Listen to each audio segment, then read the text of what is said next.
Hello, this video is to help people add together two sine waves. Here we've got y1 and y2, and it's a distinction question for a BTEC, and we're going to use two particular techniques. We're going to use the parallelogram of forces here, which is a vector technique.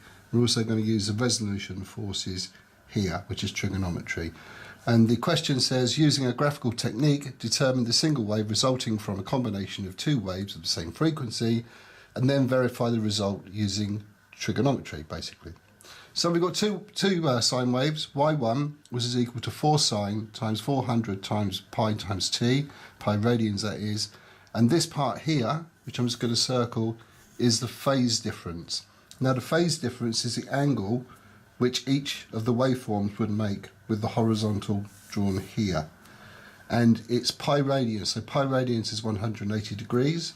So in the first case, it's 180 degrees divided by 8, which gives an angle of 22.5 degrees.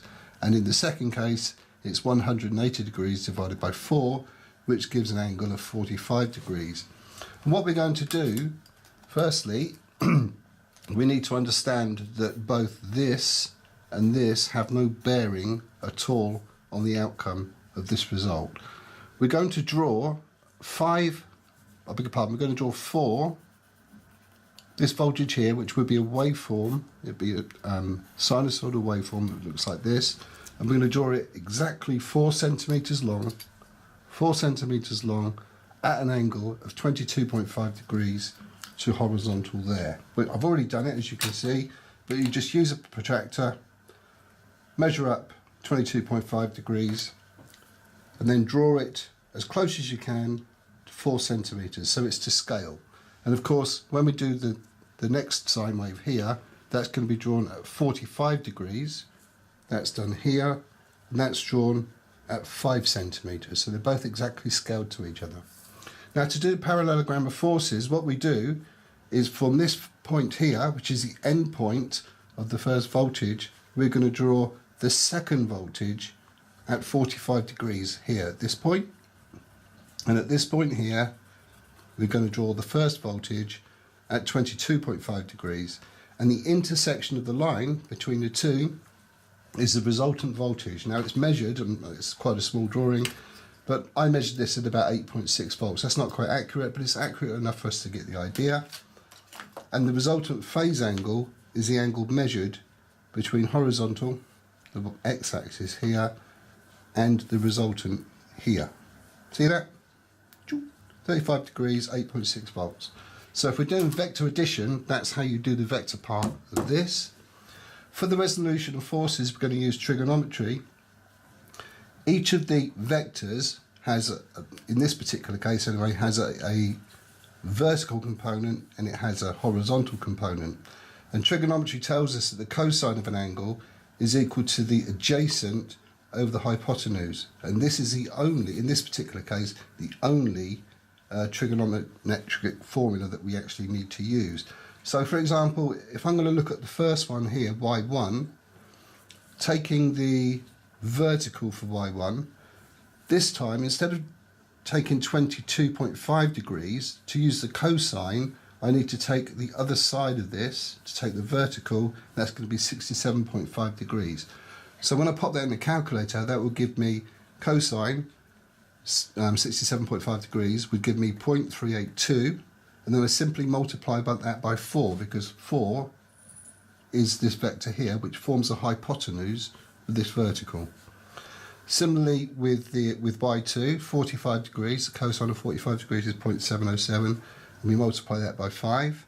Okay, so for both my verticals, I put them here, vertical 1.53, 3.53, and I get a total vertical component here, which I've drawn here, of 5.4. I do exactly the same for y1 and y2 in the horizontal direction, using cosine again.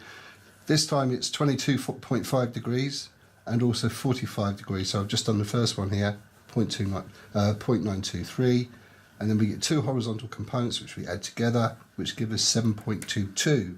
And both of those are then drawn as a right angled triangle like this, and if you actually measure this, you can do, this is another way of doing it graphically, we can see that actually comes to quite close to about 9 volts or so.